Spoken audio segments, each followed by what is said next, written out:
ஓம் சாந்தி. 16/5/2026 சனிக்கிழமை. வாணி தரும் வசந்தம். இனிமையான குழந்தைகளே, அதிக காலம் கடந்து விட்டது. இன்னும் சிறிது காலம்தான் இருக்கின்றது. இப்போது வீட்டுக்கு செல்ல வேண்டும்.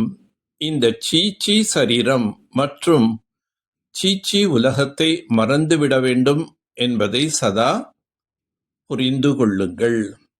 மிருகத்திற்கு மரணம், வேட்டைக்காரனுக்கு கொண்டாட்டம் என்ற போதை நிரந்தரமாக உங்களிடம் இருக்க வேண்டும். நாம் ஃபரிஸ்தாக்களாக ஆகி நமது நாயகனுடன் வீட்டுக்கு செல்வோம். மற்ற அனைத்தும் அழிந்துவிடும். இப்போது நாம் இந்த பழைய ஆடை விடுத்து புதியதை எடுத்துக்கொள்வோம். இந்த ஞானம் நாள் முழுவதும் புத்தியில் சுற்றி கொண்டே இருந்தால் அளவற்ற குஷி இருக்கும். மனநிலை முதல் தரமானதாக ஆகிவிடும். நமது பாரதம் அனைத்தையும் விட உயர்ந்தது, அனைத்தையும் விட பழமையானது. எல்லையற்ற தந்தை வந்திருக்கின்றார், கல்ப கல்பத்திற்கு வருகின்றார். மாயை ராவணன் நமது ராஜ்யத்தை அபகரித்து விட்டார். ஆத்மாக்களாகி நமக்கு மீண்டும் நமது ராஜபாக்கியத்தை தர பாபா வந்துள்ளார். ராவண ராஜ்யத்தில் நமது வழிமுறைகள் தாழ்ந்ததாக ஆகிவிடுகின்றது. சொர்க்கத்தில் எவ்வளவு சுகமானவர்களாக இருப்போம். தங்க வைர மாளிகைகள் இருக்கும். அங்கு ராவணன் கிடையாது. குழந்தைகளாகிய உங்களுடைய புத்தியில் குஷி இருக்க வேண்டும். அத்தீந்திரிய சுகம் இருக்க வேண்டும். ஆத்ம அபிமானியாக ஆகுங்கள் என்று தந்தை கூறுகின்றார். இந்த சீச்சி உலகமாகும்.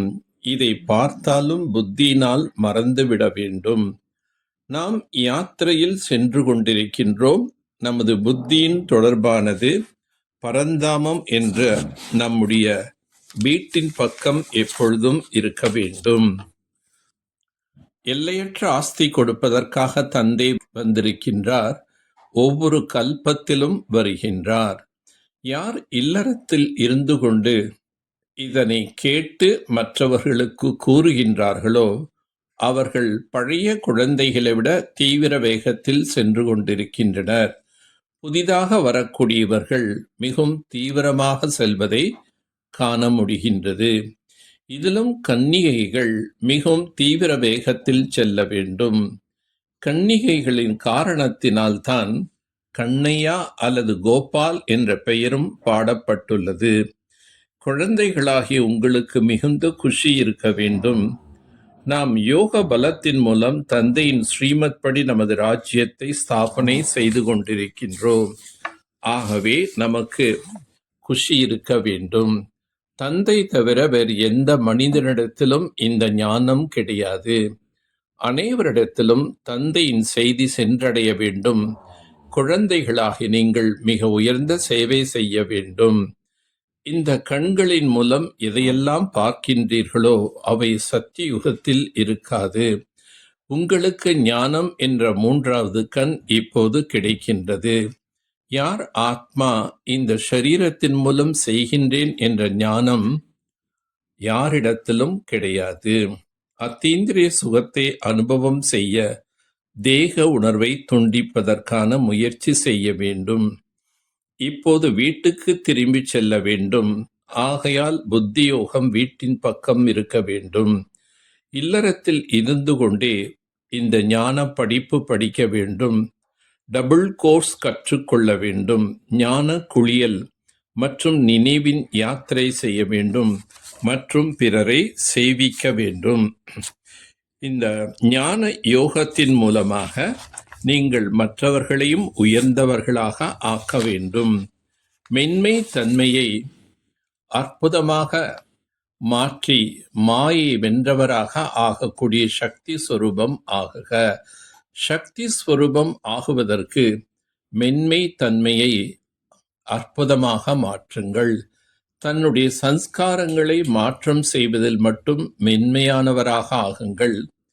கர்மம் செய்வதில் ஒருபோதும் மென்மையானவராக ஆக வேண்டாம். இதில் சக்தி ரூபம் ஆக வேண்டும். யார் சக்தி ரூபம் என்ற கவசம் அணிந்திருக்கின்றார்களோ அவர்களை மாயின் எந்த அம்பும் தைக்க முடியாது. ஆகையால் உங்கள் முகம் பார்வை மூலமாக மென்மை தன்மைக்கு பதிலாக சக்தி ரூபம் தென்பட வேண்டும். அப்பொழுதே மாயை வென்றவராக ஆகி மதிப்புடன் தேர்ச்சி பெற்றவர் என்ற சான்றிதழ் பெற முடியும். திரிகால தரிசி என்ற ஆசனத்தில் அமர்ந்து ஒவ்வொரு கர்மம் செய்தீர்கள் என்றால் மாயை தூரத்திலிருந்தே ஓடிவிடும். எவ்வாறு சாக்கார பிரம்ம பாபா கலைப்படையாத மற்றும் ஏக்ரஸ் நிலையின் உதாரணமாக ஆகி காண்பித்தாரோ, அதுபோல் குழந்தைகளாகி நீங்களும் கூட மற்றவர்களுக்கு முன்னால் உதாரணமாக ஆக வேண்டும். இதுவே சேவையாகும். சேவை பேச்சால் மட்டும் நடைபெறுவதில்லை, ஸ்திதியின் மூலமாகவும் நடக்கின்றது. எனவே சமயத்தின் அனுசாரம் இப்பொழுது ஸ்திதியை ஏக்ரஸ் ஆக்குங்கள். நல்லது. ஓம் சாந்தி. ஓம் சாந்தி. ஓம் சாந்தி.